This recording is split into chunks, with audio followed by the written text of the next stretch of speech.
धन्यवाद सभापति महोदय। हम ही को कातिल कहेगी दुनिया, हमारा ही कत्लेआम होगा। हम ही कुएं खोदते फिरेंगे, हम ही पे पानी हराम होगा।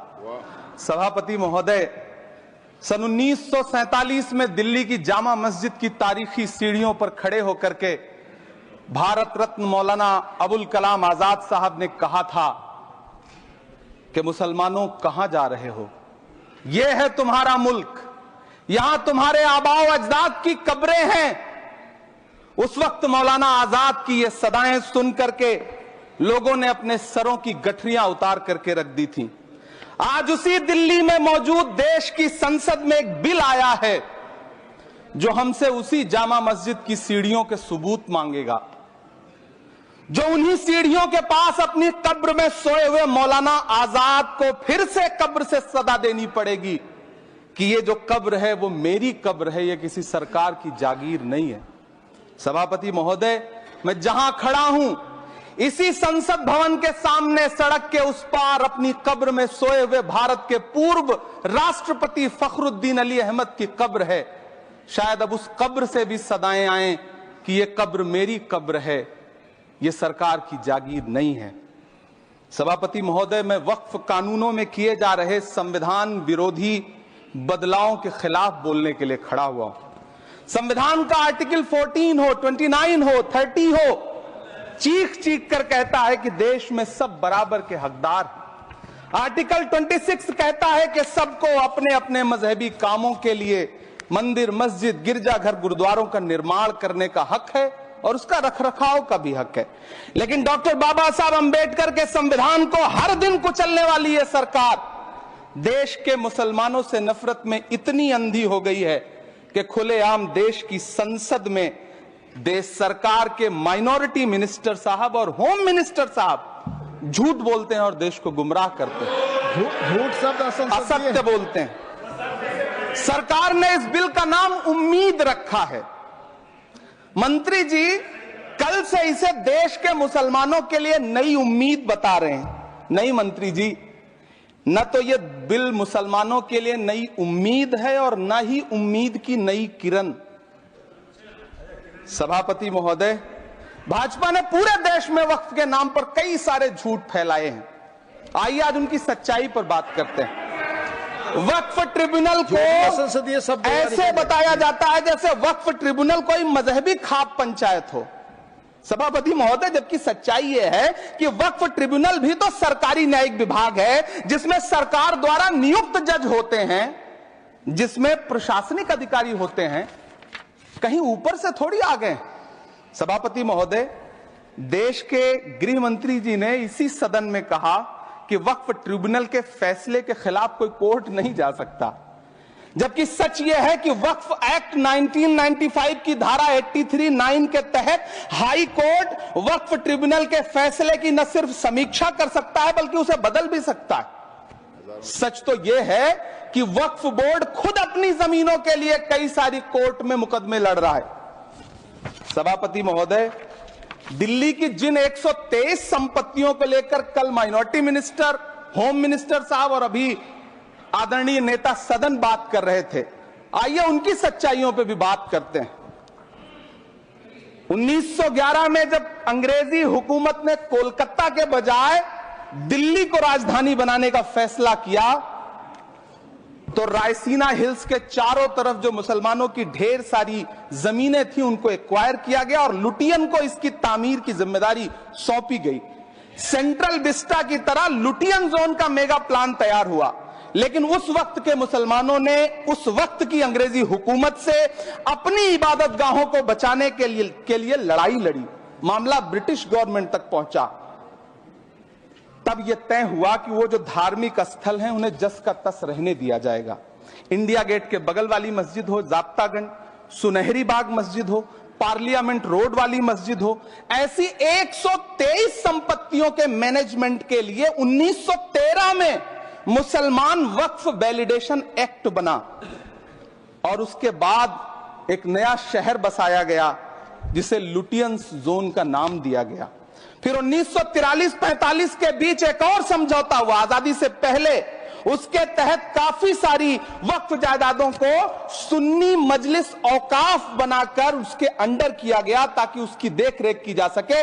गृह मंत्री जी 2 दिन से सदन में जो बात कह रहे हैं वो दरअसल 123 संपत्तियां उसी सुन्नी मजलिस औकाफ के तहत आती। सभापति महोदय, आजाद भारत आजाद हुआ। आजादी के बाद भारत में 1954 में वक्फ एक्ट लागू हुआ, जिसकी धारा 9 के तहत 1964 में केंद्रीय वक्फ काउंसिल का गठन हुआ। दिल्ली की वही 123 प्रॉपर्टीज को 1970 में सर्वे गजट करके गजट नोटिफाई किया गया। इसके निपटारे के लिए पूर्व प्रधानमंत्री इंदिरा जी के द्वारा 1974 में एक बर्नी कमेटी बनाई गई। बर्नी कमेटी ने 1976 में इन 123 संपत्तियों को दिल्ली वक्फ बोर्ड की संपत्ति होने की रिपोर्ट सौंपी।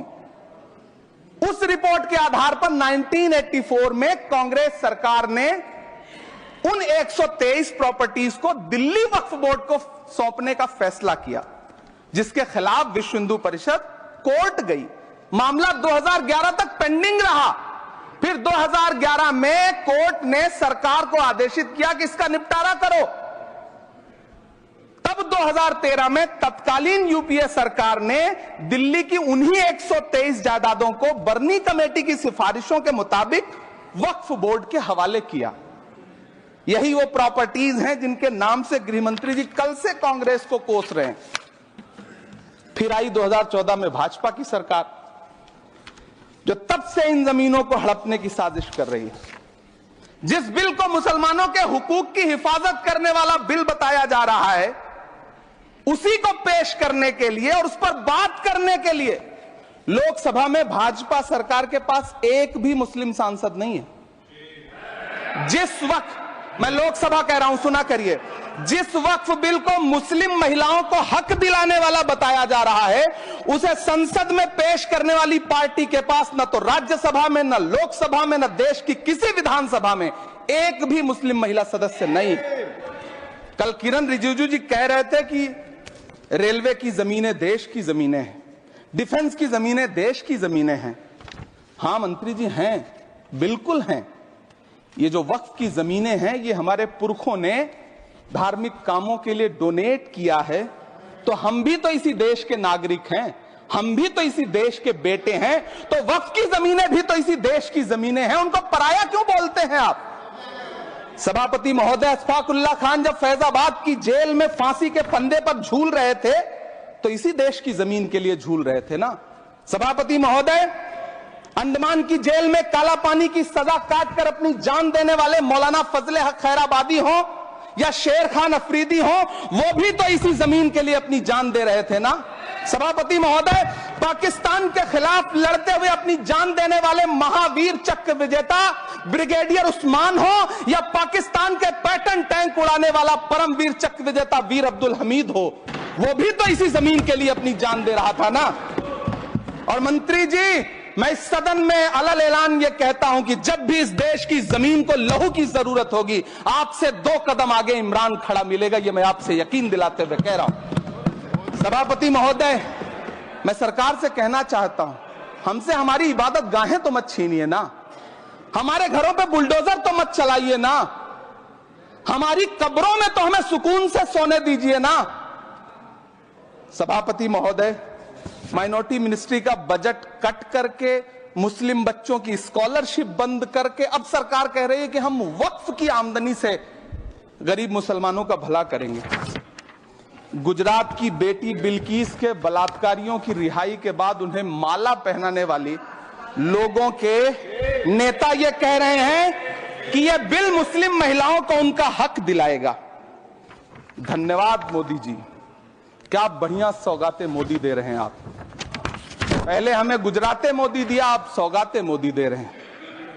लेकिन यह सरकार इतना याद रखे कि इसी ठसक के साथ देश की संसद में सीए का कानून भी लाया गया था और कहा गया था बड़े बड़े भाषण देकर के कि पड़ोसी देशों से हिंदू भाइयों को ला करके यहां नागरिकता दी जाएगी। लेकिन मैं आपके संज्ञान में लाता हूं सर कि पिछले इतने दिनों में इनसे नागरिकता लेने के लिए 2000 व्यक्ति भी नहीं आए, जबकि इसके उलट इन्हीं की सरकार में पिछले 10 साल में 15 लाख से ज्यादा भारतीयों ने भारत की नागरिकता छोड़ करके दूसरे देश में जाकर के बस गए।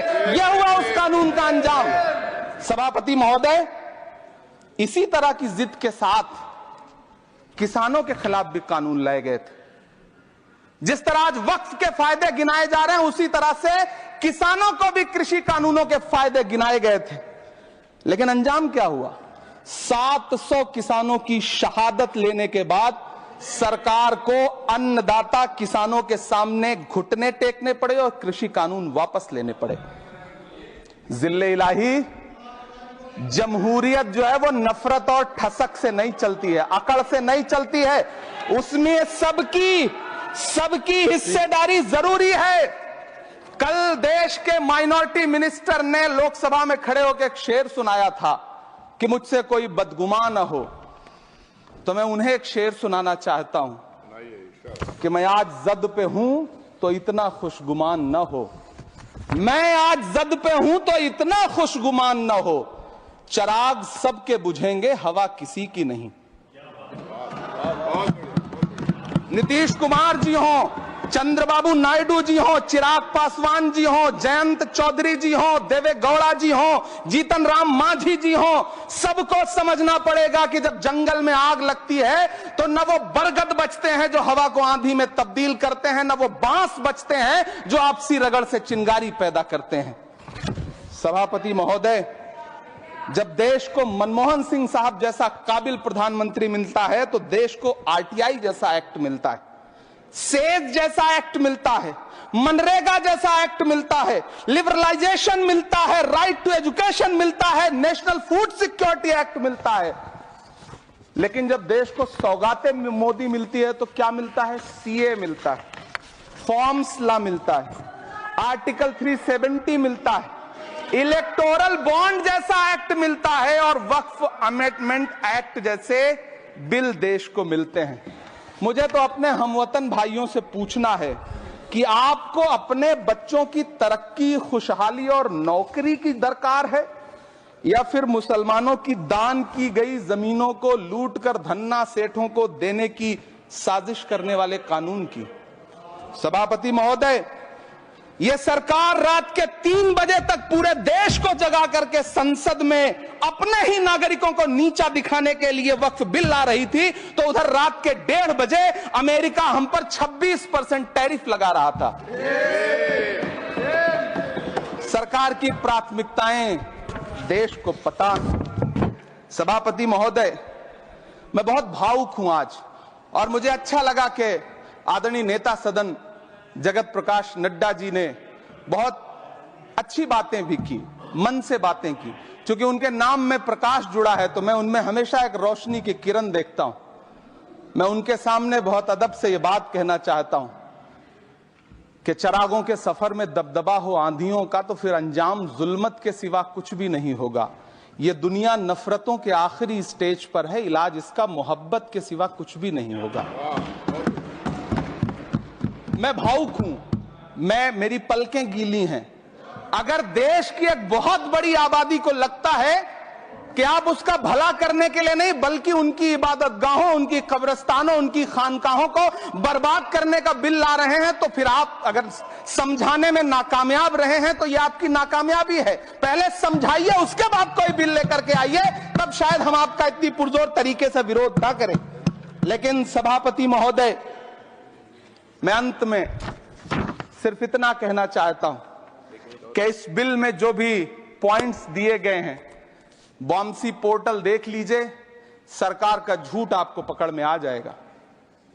हम डरे नहीं हैं, हम सिर्फ सरकार से अपील कर रहे हैं कि हमें अपना समझिए। हम आपके अपने हैं, इस देश के नागरिक हैं और आप ताकत में हैं। संख्या बल के आधार पर बिल हो सकता है आप पास करा ले, लेकिन आपको यह बात समझनी पड़ेगी कि हम तो वो तारीख हैं, जहनों में रहना है जिसे, कागजी पुर्जे नहीं जो फाड़ डाले जाएंगे। जिस जमीन पर मैं खड़ा हूं ये मेरी पहचान है। आप आंधी हैं तो क्या मुझको उड़ा ले जाएंगे? आपको यह बात समझनी पड़ेगी। आपको अगर इतना विपक्ष की तरफ से पहले जेपीसी में इतने सारे पॉइंट्स आए और उसके बाद कल से लोकसभा में और राज्यसभा में सुझाव आप सुनने को तैयार नहीं है, लोगों की शंका को दूर करने के बारे में आप बिल्कुल सोच नहीं रहे, बस आप कह रहे हैं यह बिल उम्मीद की नई किरण है। नहीं साहब, इसे भले किरण जी लेके आए हैं, लेकिन ये उम्मीद की नहीं बल्कि नाउम्मीदी की किरण है। और इस देश की एक बहुत बड़ी आबादी इस बात से खदशे में है, शक में है कि आप सीधे उनकी जमीनों को लूट करके धन्ना सेठों को बेचना चाहते हैं। मेरी अब भी आपसे अपील है कि इस बिल को वापस लीजिए। यह बिल कहीं से आपके अपने नागरिकों के लिए अच्छा नहीं है। यह बिल सिर्फ इस देश के मुसलमानों को नीचा दिखाने का और अपने एक ऐसे मतदाता वर्ग को खुश करने का बिल है जिनको इस बिल के पास हो जाने से कुछ मिलेगा भी नहीं। लेकिन आप एक नैरेटिव देना चाहते हैं, एक मैसेज देना चाहते हैं। मेरी आपसे अपील है कि कृपया ये जो सबका साथ सबका विकास का नारा है, इस नारे को रत्ती भर तो चरित्रार्थ कर दीजिए। बहुत बहुत धन्यवाद।